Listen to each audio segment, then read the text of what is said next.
Hello, I'm James Fitzsimons, and welcome to The Career Scoop, a podcast all about career progression, advice, and experiences aimed at assisting those who are in career transition. Today, my guest is best-selling author of Hitching for Hope, a journey into the heart and soul of Ireland, Ruairí McKiernan. As well as being an author, Ruairí is an award-winning social innovator, a campaigner, a consultant, host of the chart-topping Love and Courage podcast, and a sought-after speaker.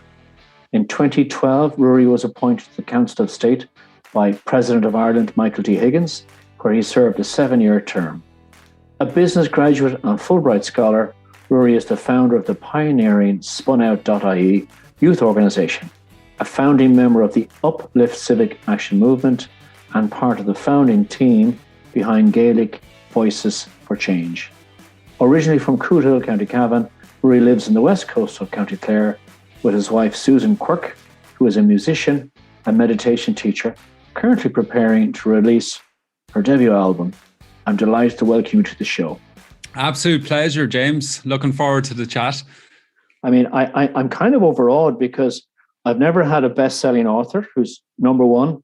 We'll come back to that later, who's a social innovator, set up a social enterprise called SpunOut.ie, 2 podcasts, 52 countries, Love and Courage being chart topping, appointed to the Council of State for 7 years by President Michael D. Higgins. I have to say, respect in the sense of the variety of what you've done. But you might just share with the viewers just the background to that, kind of the early years, family, and then into when you set up SpunOut. Yeah, so I'm originally from a small town called Cootehill, County Cavan. The accent has taken a few bumps along the way, so it's in there somewhere. And I grew up with fairly typical Irish upbringing, you know, GAA, Scouts, Froig. School wasn't overly enamoured by school. But I suppose maybe relevant to this podcast is that I always had these little side businesses on the go. I think my first business started when I was about maybe 8 or 9. I was selling holly. I used to collect holly at Christmas and sell it door to door. And then at one point I started making these little bird tables and selling those door to door. And then another period, I think I was 12 or 13, I started selling marbles at school and I ended up having to employ staff to sell the marbles. And then later in my teens, I had a business doing mail order software for Commodore Amiga computer games. So I was always, that kind of thing stimulated me much more than school or formal education, which isn't, uncommon in people's journeys.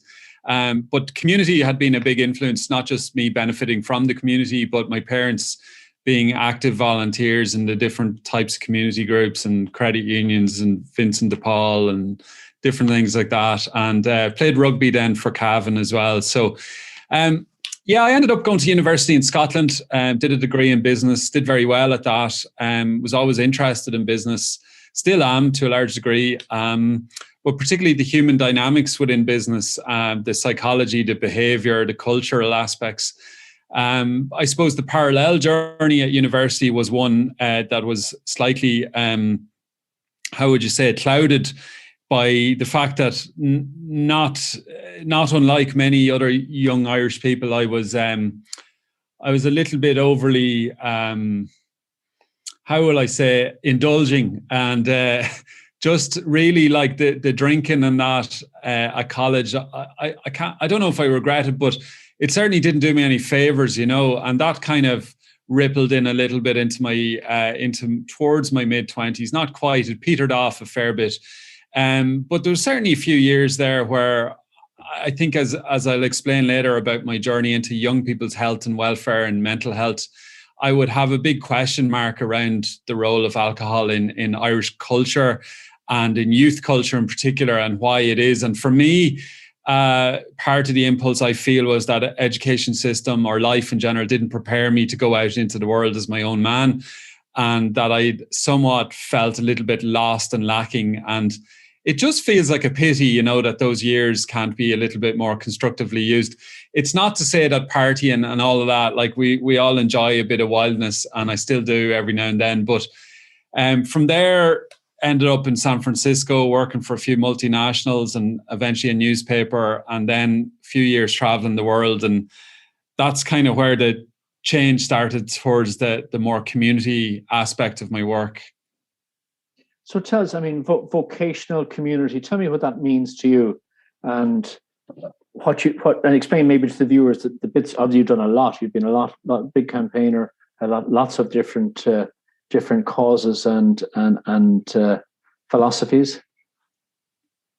Yeah, well, I suppose, one of the early influences in my global outlook, if you like, was the proximity of the border to where I grew up, and the fact that my mother was from Donegal and we were 20 miles south of the border ourselves. So we'd be regularly crossing the border and seeing militarized checkpoints and young men with machine guns, and the troubles were going off and bombs were going off and violence in Britain and closer to home, and not being in any way personally affected, but it was definitely in the air. And I suppose there was an element of bigotry in the air as well, and prejudice amongst our own communities, and some of the stuff that probably came out of my own mouth. But it just really gave me an awareness that all was not well in the world. And then when I was living in San Francisco, I met people from Mexico and Puerto Rico and Colombia, and particularly, well, I suppose I was living in a Latino area, and I started to kind of join the dots around, I suppose there was a history of colonization, but then poverty and emigration and migration and people coming in search of a better life to California, and seeing young Irish people that had done that, and then seeing their Latino counterparts, if you like. So I just was interested in the human journey, the human experience, and the human struggle that many countries, or most countries, you might argue, go through. And I just found myself gravitating more and more. Like, I'd been a member of Amnesty International. I'd been interested in things like the situation in Tibet. But in San Francisco, I started to immerse myself and go to public meetings, and eventually, go to protests around climate change or corruption or whatever it might be. I say thankfully didn't find any particular group or party or cause to hitch myself to, which kind of left me independent and free to kind of find my own path. And ultimately, after a few years traveling around the world, I decided I really wanted to do something to contribute to my own community. And that's what landed me back in Ireland. And I came to realize or see it as a kind of a vocational calling.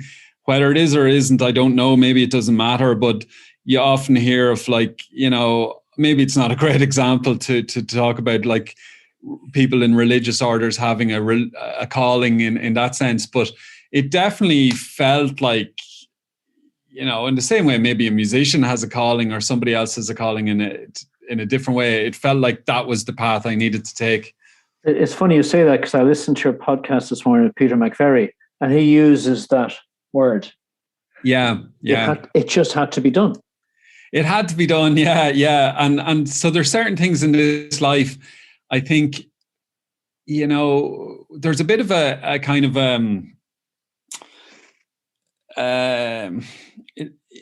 there's a kind of a misunderstanding that sometimes we just have to follow our bliss and follow our dreams and follow where the desire is. And all of that is true. And Joseph Campbell, great kind of author and mythologist, wrote about following your bliss, and that's where your dreams come true. And it is important. But sometimes, the path that is for you isn't necessarily an easy or a straightforward one, or often enjoyable. Maybe the richness and the rewards will come down the road. And so this kind of gets me interested in this whole concept or realm of intuition and instinct, and the internal navigation system that is continually speaking to us if we choose to listen. And I think we all have that in common. But, obviously we have to contend with the head and the rational brain and the linear kind of road to career progressions and mortgages and families and all the real world stuff. But that doesn't negate the fact that we are made up of so much more, and there are other realms speaking to us. And, often people contemplate that at its deepest during a period of illness or at a funeral or on your own deathbed. Now, ideally, we can avoid all those situations that you have to wait till your deathbed.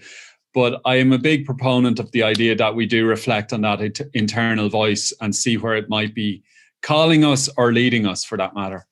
No, I think that's and I would personally believe in that. I think sometimes maybe our second and third level, if we're lucky enough to go to third level, educates us out of that because it's prescribed and everybody has instincts. Everybody uses their senses. Maybe technology and maybe some of the downside of technology now. I'd love to hear your comments on that. Is that it's brilliant. It's enabling technology, helping us. You're in Clare. I'm in Dublin having this conversation. But if you're on it too often, maybe one loses the ability maybe to develop some of those skills or to realize. And it's a bit of trial and error. Yeah, for sure. Well, technology for its most part is made up of X's and O's and ones and zeros, and it's a binary kind of road. So, but look, at the end of the day, it is facilitating this conversation. You know, I can see you, you can see me, we're hearing each other, but like, there's no getting away the power, potential, and gifts of technology. Was an early adapter, was on the internet as soon as I could find it, and it has changed my world for the most part in the better. But that doesn't take away the fact that I have to be honest and say that too much time online, which is often, leads me very dullified and nullified in a sense, and the light sort of tends to go out of the eyes a little bit. And I think it can pull you down a road of, like, if you spend all your time on spreadsheets, documents, reports, KPIs, milestones, strategies, you know the drill with all that. Or likewise, you could be over on the Irish Times or the Guardian or whatever news source you prefer. And it's not necessarily cultivating that creative, deeper sense of self that does require space to be heard. As I said, like, what is your current need right now for your own well-being, your own happiness? And also from a business perspective, like, we know from the great kind of leadership biographies and textbooks that one of the great traits of leadership is intuition and instinct and the ability to kind of hone in on that. And I think sometimes we can kind of overly consume ourselves with webinars, seminars, training courses, consulting stakeholder groups, focus groups, and not consulting the greatest stakeholder of all, which is this, whatever we want to call it, other realm. Yeah, interesting. And so you set up SpunOut, and you will you tell the viewers a little bit about that? You were there for 7 years, and then the break in the middle, and then you were appointed to the Council of State. So I'd love to hear about those two. It seems slightly different roles. Yeah, well, yeah. So I worked with the Northwestern Health Board for what was started out with a couple of weeks role. And I'd often say this to young people about taking opportunities. It was a 2-week role doing very bog standard data entry into what was going to be the new national health strategy that was going to change Ireland's health service for the better. Where have we heard that before? But anyway, that 2 weeks became 1 year. A great woman called Janet Gaynor took me under her wing and mentored me and saw the potential that I had and sort of set me loose a little bit whilst guiding me and helping me learn and understand working with young people, particularly around mental health and sexual health. And with that, I kind of merged my interest in the internet and seeing the potential that the internet had to engage and energize, mobilize, connect with young people. So we set up a website. It was called Clued Up. It was a sexual health website. And eventually I came to realize that the innovating and creating within the state structures or institutional structures was too limited and confining, and we needed to kind of do things independently. And one of the things that led to down the road was setting up a nonprofit. And that's what led to SpunOut.ie as what kind of became a national youth information website, developed in partnership with young people, parents, health professionals, youth workers. And then we went on to win lots of awards, reach millions of young people, hire staff, philanthropy we had amazing early days support from the likes of Social Entrepreneurs Ireland. I think I came across you back in the day there. That's when we first met, yes. Yeah, it was a good while ago now. I think it was about 15 years ago. And the One Foundation, of course, and then that went on to get support from the HSC and Atlantic Philanthropies and various other bodies and so on. So part of all of this was me as CEO, I suppose, and running ragged as is necessary often in a startup environment, and then building up all the foundations and eventually kind of reaching this point at which you might deem it to be successful and stable. And I suppose the one thing that wasn't successful and stable at the end of all that was me, in that I suppose I became spun out by SpunOut, and my well-being wasn't in great shape, and I just wasn't a happy bunny, and my motivation levels were struggling, and I just knew that there was something a kind of amiss. And I just felt a little bit hypocritical to be in the space of mental health and cultural change and social change, and to not really be living and embodying that. So I just decided to walk away, and kind of, before it was too late in a way, like you see people clinging on, and they you can cling on for a variety of reasons, finance being one of them, and income. But when it's time to go. It's like a relationship or a marriage or whatever it is. Again, the internal voice saying, look, it's time. And I'd be a big advocate for that, particularly for founders, because I think some people can linger around too long and cause some problems, and also prevent the growth and evolution of an organization. So for me, I went into the unknown. That was kind of, it wasn't that scary, to be honest, but it also mirrored with the time of the Celtic Tiger collapsing. So employment-wise, things wasn't great, and I'd been this kind of entrepreneurial figure and didn't really want to necessarily take up a role in a 9-to-5 situation. And so I found myself a little bit lost, but I got a phone call one day from President Higgins, had just been elected, and so he asked me to join the Council of State, and that was a great honor. So it wasn't a job or a role as such. It wasn't paid, but it felt like a bit of a point of recognition and an honor. And it felt like the kind of universe, give me a nod or a wink that I was on the right road, one way or the other. Wherever the road was going, I didn't know. And in some ways still don't know, but it was a great privilege to then work. I was in and out of the Áras for 7 years. The official role didn't have too many demands on me, but it afforded me other opportunities to engage around young people's consultation and welfare as well. And also to just see a little bit more of the inner workings of the state and how people kind of connected the different state functions and so on. So it was an interesting 7 years, to say the least. And within that, that's where this hitchhiking project emerged, and the podcast and various other things were born out of this time. That's interesting. We'll come to the hitchhiking in the book in a minute. So just explain, because I kind of know what the Council of State is. Yeah. To be honest, just people say, what's the Council of State? So fair enough. What is it? What did you do? And what did you take out of it? Because you must be fairly close to the seat of power and get an understanding of how things work. Well, yes and no. I mean, look, at the end of the day, in Ireland, the power resides in the Parliament primarily, and with the Taoiseach then as the key figure. So, obviously there are sometimes misinterpretations around the power and role of the President in Ireland. The President does have an important function. A constitutional role primarily is to uphold, honour and protect the Constitution. So to sign off on legislation that has passed through Dáil Éireann and Seanad Éireann. So every now and then a piece of legislation might emerge that was unclear perhaps, or had some kind of contentious elements that it may be unclear to the sitting President whether it needed to be tested constitutionally before he or she would sign it. So it's at that point that the President will convene this body called the Council of State to confer.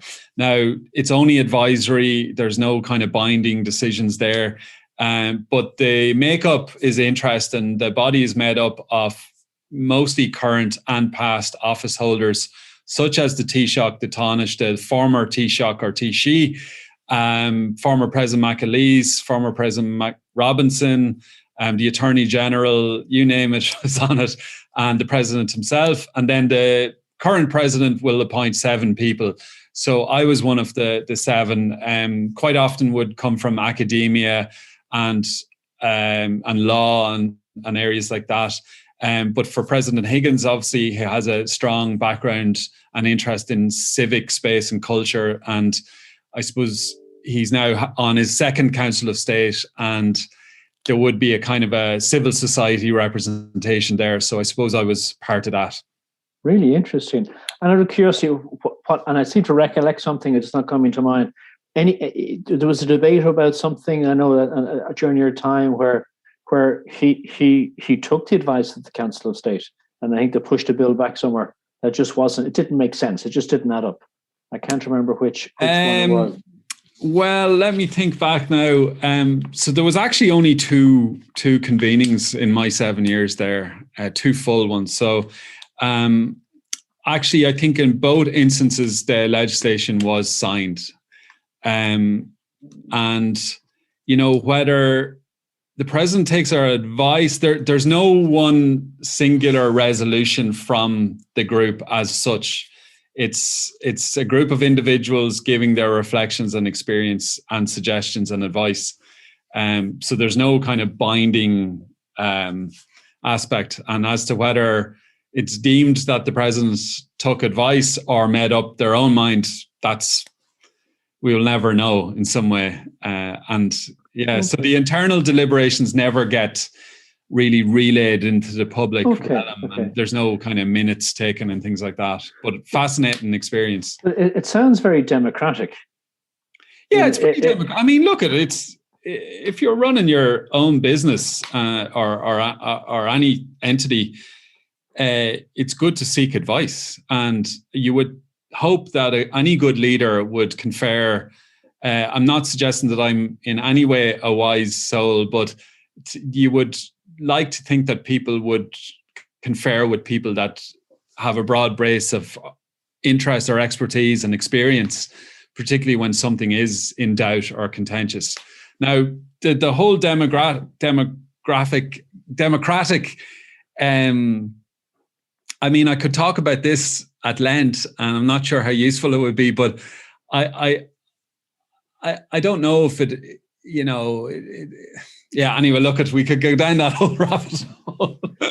Okay, and I mean, democracy is a word that's utilized. However, it may not be very democratic, because who's pulling the levers in a sense. Yeah, look, it also in some ways you could argue, or some might argue, that it doesn't really matter, or didn't matter, what I thought of the legislation. Or indeed what the president thought of the legislation. What mattered was it constitutional or not? That's the only question you're being asked. So it didn't even matter if I could wholeheartedly disagree with the legislation, it could still be constitutional. And that's the legislation comes from the Parliament, from Dáil Éireann, which is put there by the people, and that's the place for it to be reconciled as democratic or not, you know. I understand. Moving on to your book, your new book, Hitching for Hope, A Journey into the Heart and Soul of Ireland. It's an Irish Times #1 bestseller, published internationally by US publishers Chelsea Green for our overseas listeners. I'm halfway through it. I love it, Ruairi. Do you want to bring us through what's behind it, the Hitching bit community, the love, the hope? The questions about hope and love. You're talking to people, and just without giving too much away, but you might just share a little bit and say sprinkle some of the funny stories. Yeah. So around this time where I experienced, I suppose I would have called it burnout at the time, and Ireland was in a very kind of dark and gloomy place. Unemployment went from, I think it was roughly 4 to 15% almost overnight, and you know, it was a spectacular crash, and there was a lot of emigration, a lot of despair in the air. And at that point, I also considered emigrating, truth be told. And I was engaged to be married. I've since married. So I had a lot going well in my life, but I did question, and there was the banking guarantee, and there was a lot of bad decisions being made, whether to democratic or not was the other question. But yeah, a lot of anger in the air as well. So I'd been asked to McGill Summer School to give a keynote on citizens' views of the future and things like that. But I didn't really want to go off and come at that and pontificate from my own perspective. I felt like there were too many sages on the stage, too many people sort of preaching in a way. And it just gave me this idea that maybe I could do something different, and maybe I could go around Ireland and ask people what they thought and what they wanted. And then it became this question. I thought maybe what I'm trying to get at is hope. And then I realized, well, actually, it's not about McGill. It's not about Ireland. It's in some ways I'm trying to find hope for myself as well. So it became this personal pilgrimage and a political quest as well. And then a travel adventure, because I decided I'd do it through hitchhiking. And I grew up hitchhiking. It was a very normal part of rural Ireland experience. Many people did it. Obviously not common anymore, particularly during COVID times. It's not even an option, I would imagine. But there was something about the sense of adventure and the wildness and the madness of the idea and the curiosity as to whether it would be a possibility that appealed to me, that there was part of me that maybe had become a little bit regimented and institutionalized myself and needed to shake things up and get on the road, as they say. So that's what I did. And yeah, it opened up this magical adventure. It only lasted several weeks, and yet here I am years later talking about it still. And I think that's a testimony to the fact that you can do things in your life that come from this inclination, this quiet voice space again, and they can fundamentally change your life, and they can open up all these doors. I never thought I'd write a book ever in my life, never wanted to. Never thought I'd write one during this trip. It was afterwards that people were like, wow, so many things happened there. It became this, people started following it on social media. The Irish Times covered it. It was on the front page of the Irish Times, called it Hitching for Hope. And then at the end of the trip, as it would happen, the president called a Council of State meeting. So I ended up, that's now in the book, that piece of history as well. But yeah, it really opened up this whole space around listening to people's voices, hearing their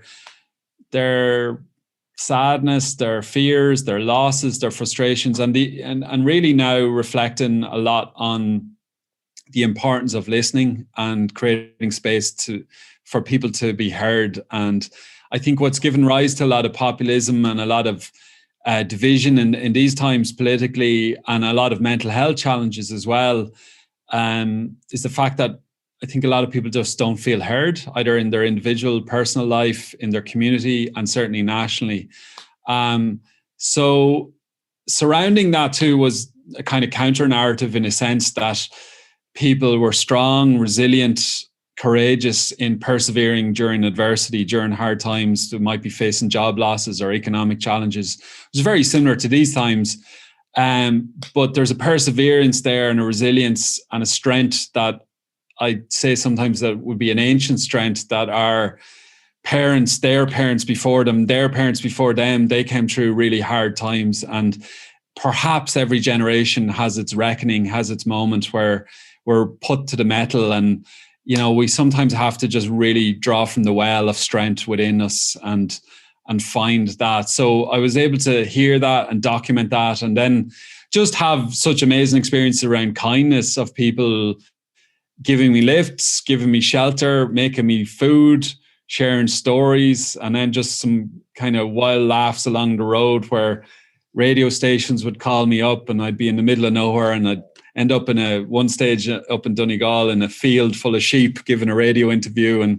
And yeah, so it's just an incredible adventure. And I'm missing those kind of things these days where you just, you're confined to a desk and you're looking at Zoom and all that kind of crack. And there's a lot of benefits to it, as I say, but nothing can beat that kind of human experience of being out and about. And I love the idea of meeting strangers, and strangers become friends and all of that. And obviously it's important to really celebrate your own circle of friends, your family, but the world is such a big amazing place, and Ireland has so much to offer. But to get out there, and I suppose I learn a lot that way, James, through meeting people. Like they tell you things, and you learn about business, you learn about politics, you learn about sports, you get a tip for a new band to check out.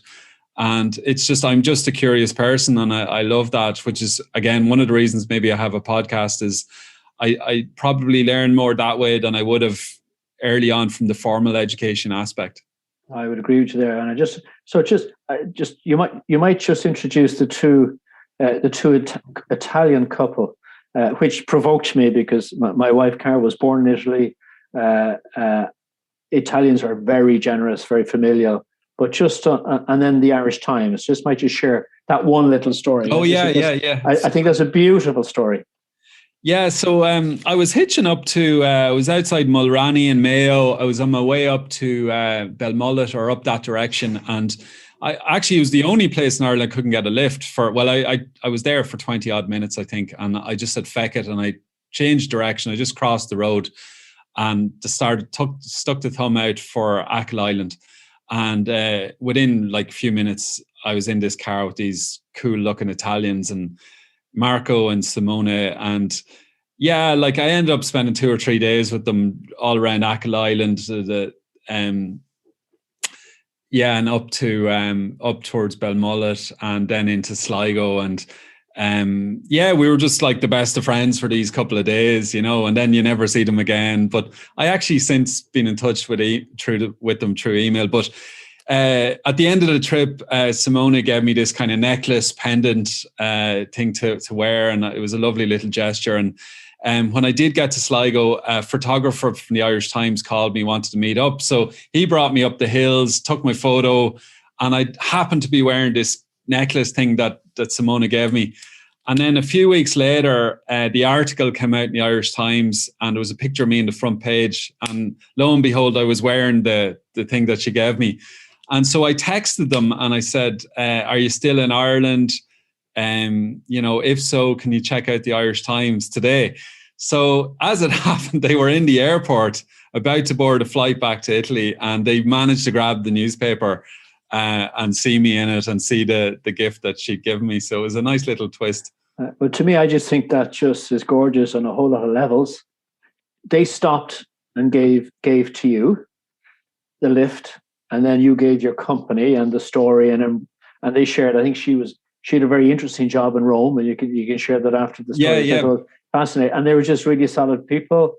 They say, "Come stay with us," and then on the way back, they said, "Here's this," and then the universe, how it happens, suddenly they have a newspaper with her cross, a national newspaper, bringing it back to Italy, and that story is going to be retold so many times, which I just think that's just gorgeous.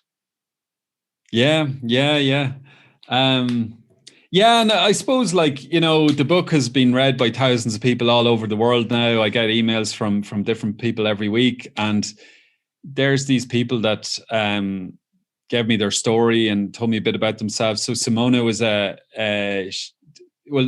part of the story is she didn't speak English, so it was all done through translation with Marco. And part of the gig was that he told me that for a living, she was a street cleaner.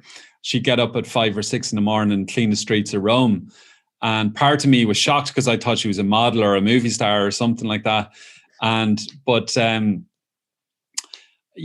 kind of took a moment, reflected that it's an important job and all the rest, and maybe underappreciated too. But she then started talking to him. He translated back and said she actually kind of almost blesses the streets for the day, and almost like a bit of a, just kind of, she's physically cleaning the streets from people's rubbish and grime and dirt, but she's also preparing the city for people to enjoy the city. And it's almost like there's an important kind of aspect to that. And she was fully aware of that, she wasn't unaware of that. But she loves her community. She's proud of her community. And that's the idea of the love, hope and love and community, which is a lot of themes in the book.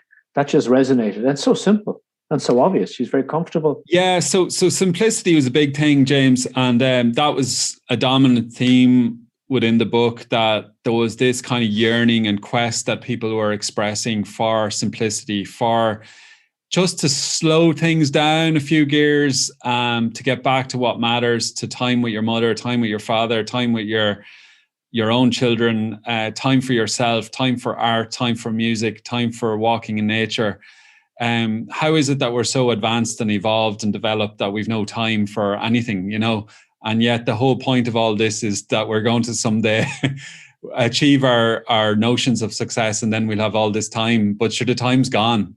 You know, that you can't get it back. So it's a big challenge. It's very few people can get this right because we have economic challenges. And also it's fun to create things. It's fun to work. It can be fun to work as well. And, you know, it's not that you want to spend all your time sitting around playing the guitar or anything, but time poverty is a real poverty. And, you know, people feeling there's not enough hours in the day. And so this yearning for simplicity. And I think that has really now come to the fore in the last year where, yes, there's been remarkable challenges that people have faced, and isolation and disconnection and adversity.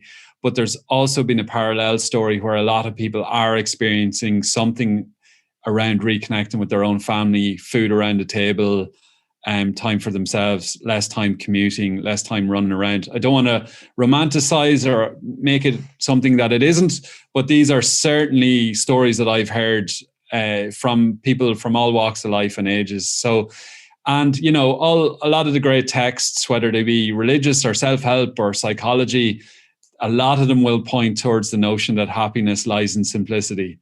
So, you know, it can't not be something there worth. How is it that we might know that, but we still won't do it? I don't know.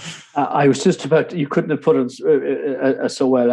I don't understand it. And we make excuses. We're busy. We're doing this. We're important. And at the end of the day, talking to somebody can be a smile. That can just change. That energy can just transform.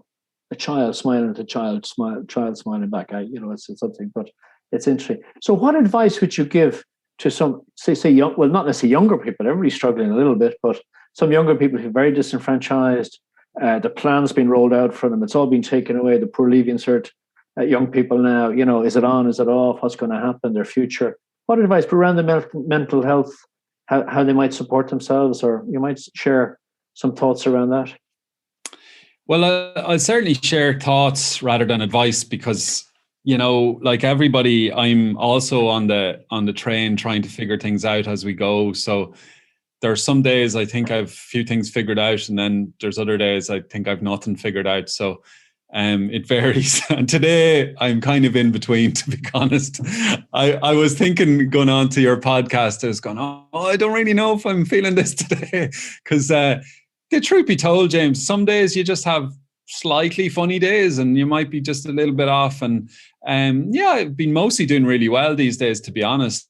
But today I'm kind of middling. But the reason I've been doing mostly well is I've identified a level of self-awareness of what I know about myself that I need to keep going. And I suppose it's up to everybody to figure that out for themselves. But what has worked for me is getting up, making my bed, meditating a little bit for 20 minutes or so, spending time with Susan, my wife. We enjoy a cup of tea and a bit of banter in the morning to chat. And then we set about our work for the day. We each have we're blessed that we can each have individual offices in our house. We live near the sea, so then I'll go for a swim later in the day. I'll get a walk, I'll get a takeaway coffee. And I try and build in just little micro rituals into the day to create what is now my normality. And then several times a week, I will have online events for my book or conversations or guest talks or whatever it might be. And that sort of allows me to feel that I'm part of the world and I'm in the world and I'm contributing something as well, because a lot of the people that have attended my events all around the world, a lot of them are on their own. Some of them are quite elderly. They're Irish Americans, a lot of diaspora in Boston and elsewhere. And if I can sort of I light the fire in a different room of the house, and I just bring a little bit of Ireland to them. I tell them a few stories from the book. I read from the book, have a bit of crack. I've now bring in a guest musician, a friend called Enda Riley. He's a folk musician.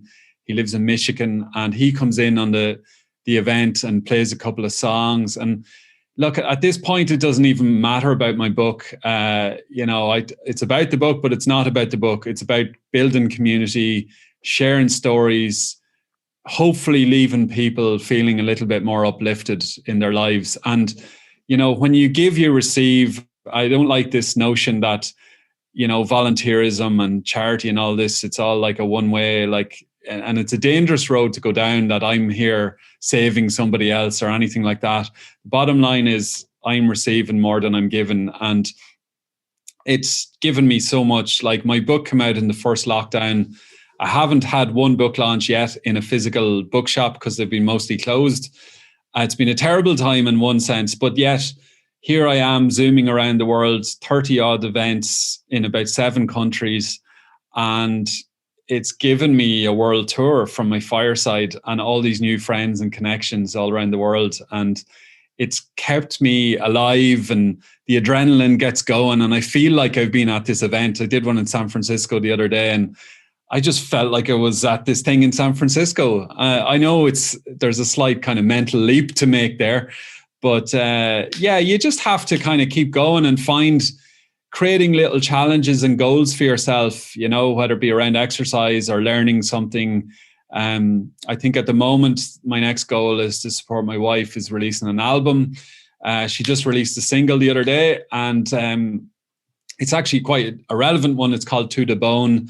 And the kind of refrain is, you're strong to the bone, to the bone. And the idea is that we all have that kind of inner strength if we call upon it. So rallying around her and her album is important to me for a whole variety of reasons, not least because it's brilliant and I love her, but also because it's a big focal point for us. It's important to have big projects, and it's important to, well, also not just big projects. Somebody might just have a small little garden patch and that could be their project. Sometimes it doesn't need to be the big shiny thing. So I just think we need to have projects and have goals, and not also succumb to the dominant narrative, which might be like, there's a lot of stuff around fake news and misinformation, and then bad news and missed deadlines around vaccines. And you can get lost in the swamp of negative, contentious debate, and you have to just tune out sometimes, Oh, I completely agree. And so tell us about Susan. Susan's she's a musician and a meditation teacher. And tell me about the album, and where can people get it? And where can people get your book, just to tell them? Yeah. Thanks, James. Susan, I suppose, also has a background in the whole social enterprise space. I worked with various mental health groups and helped set one up, and won awards in her own right. And then, I suppose she always had this musical gift, and eventually ended up writing some songs, and then the songs became an album, and then she ended up with an amazing team of musicians, like 3 of which are members of the famous Irish indie band called The Frames. And she made this stunning album, and she's released 5 songs so far. So they're all on Spotify and iTunes and YouTube. She's 4 music videos out already. Susan Quirke is her name, Quirke. And the album comes out April 23rd, and people can pre-order it digitally or CD version or both. And I encourage people to do so because, really any album, I think musicians right now need support, and the economic model is broke, whereby Spotify are hoovering up all the wealth, and musicians can put thousands and thousands into creating a piece of art and music that people will enjoy for decades. But the reciprocal nature of the investment gets lost to the musician, because there's no way for them to receive the payment, whereas they used to be able to do gigs or sell CDs. So that's a whole debate in itself around how broke it is. But thankfully, there's a new consciousness emerging around the need to kind of support the arts. But Susan's lucky that she also has another kind of dual passion, if you like, in that she's a longtime meditator and has a business teaching meditation. She teaches people every week online all around the world. And she also has worked with the likes of the Irish rugby team, Munster rugby team, Fáilte Ireland, ESB, I think ESB, or maybe not ESB, Cisco, University of Limerick. So she she's like spreading that two different messages, but the same really. It's about music and meditation, both as forces for healing in the world and forces for peace in the world as well. And whether it be at an individual level or at a political level, that if we can have healing and we can have peace and we can start to kind of land things down. So I'm obviously, you can hear the pace of my voice. I'm the fiery one. I get very kind of wound up and lit up, and but Susan's much more kind of grounded and tempered. So we're a good balance in that regard. That's good. It sounds like early in your book, are you on Achill Island? Oh yeah, so there's a Polish woman who turned out to be a psychologist, gave me a lift, and I talk about that in the book. And she relays her philosophy, which is based on a Native American philosophy of a grandfather. It's an old story, myth, if you like. A grandfather's telling the grandchild that in life there are two wolves fighting for control of our mind, and the young child's petrified at this point and says, well, there's two wolves. One of them's like full of hate and nastiness and greed and fear, and the other wolf is full of love and kindness and beauty and joy. And then the little child wants to know which wolf is going to win control of our mind. And the grandparent replies that the one that will win control of your mind is the wolf that you will feed. So really, like, the inherent message in that is choice. And, you know, they're obviously just analogies and metaphors and all of that, but we do have a choice in this life as to how we look at ourselves, how we look at the world, what decisions we may take for the future. No matter what age you are, no matter what obstacles you may face, there's choice in every moment. There's choice in every breath. There's choice in every thought. And every day can be a new day to make great things happen. Oh, I think that really resonated with me, because it's really apt for these times when we maybe go into that red zone of thinking. We're in that maybe bad wolf, and look, James, into the green zone. We're in the good wolf. I can tell all these stories till the cows go home. But at the end of the day, you know, I'm no different than anyone else. I've got the other wolf lad that wants to give me a kicking every now and then. And like, a lot of things haven't gone well for me in the last year. A lot of my work has been absolutely decimated and wiped out. And I can get into like the negative narrative. And the danger is that you snowball that and it compounds it and things just get worse. And it's not that you want to just get into fluffy positive psychology and ignore the reality in front of you. No. But we do require a lot of kind of mental and soulful skill in these days, because we are in a stormy sea and we better learn to surf very fast. But it's all there. The resources are all out there for us, whether it be on YouTube or anywhere else. The big thing is we need to decide to avail of those resources and take agency over our own lives and our own country, for that matter, you know, and not leave it to the mercy of politicians who may or may not have our interests at heart. It's up to us to kind of assert that power. No, I think a lot of people are very passive around that. Of course, they'll just outsource it to whoever comes in.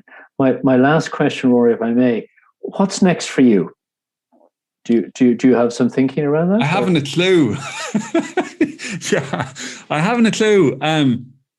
I do. I mean, I do and I don't. I want to support Susan in the short term. That's one of my big focus. I've written another book. I honestly don't know. I don't know if it's any good. And secondly, I don't know if I, right at this moment, have the resources that are required to get a new thing off the ground. Like, a book takes thousands of hours of editing, and yeah. Anyway, I may return to that, or when the time is right. I'm involved with various different groups, like supporting asylum seekers and trying to get the direct provision system ended, really. And I'm a big fan of kind of mentoring, and I work with a lot of younger people and just trying to support them on their journey. But yeah, I do need to make some big decisions in my own life, you know, particularly around, we don't own a home and I'd like to own a home. And you know, we have those real world conversations around the dinner table as anyone else does. You know, if it's not that for you, it's something else. We all have our challenges here and there. But, you know, certainty, you have to be careful with certainty. I think it's good to have a plan. It's good to have a vision. But it's also, it can be, or I've learned to find it helpful to just embrace the unknown and embrace and trust that you are where you need to be and you'll get to where you need to be as well. And that we don't always need to know. Like, who knew there was a pandemic coming? Now, in fairness, some scientists did forecast it and there was some thinking around it. But, none of us knew the last year was going to take the twist it did. And the next year can take a different twist. It can take a positive twist.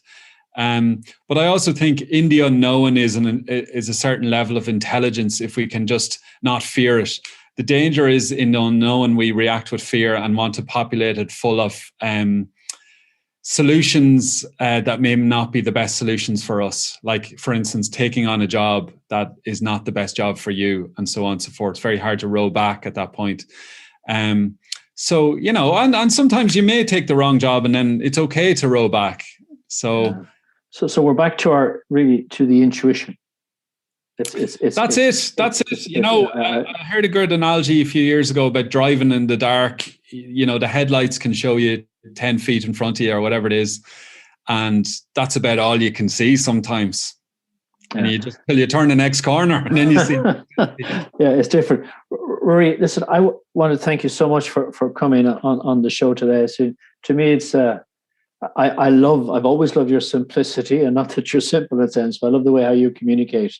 And it's I do. And thank you for taking time out today. Have you had your swim yet? Is that after this? Or? I haven't actually. No, so better do that. Yeah. So you'll be in the Atlantic in an hour's time going for a swim. But listen, I want to thank you so much on behalf of me and our listeners for your time and sharing. I think you've touched quite a lot of stuff there that are very relevant for people now. And you can tell Susan, I will download and buy the CD, and everybody else should do it as well, because community is all about community, and that's really the criticality around this. And that's really the thing. So that's it. Yeah. So she's SusanQuirke.com and you get me at hitchingforhope.com. So I've learned, it took me a long time to learn to get the plug in, sometimes I just forget about the plug, but there you go. It's very important. Ruairi, I want to thank you so much for your time. Thanks, James, and really enjoyed it. Thank you. Thank you for listening to The Career Scoop, brought to you by Elevate Career Advice and Elevate Executive Selection, Dublin and Bermuda. I'm James Fitzsimons, and I hope you've enjoyed listening. Join us next week for more episodes of The Career Scoop. Hope to see you there. Bye.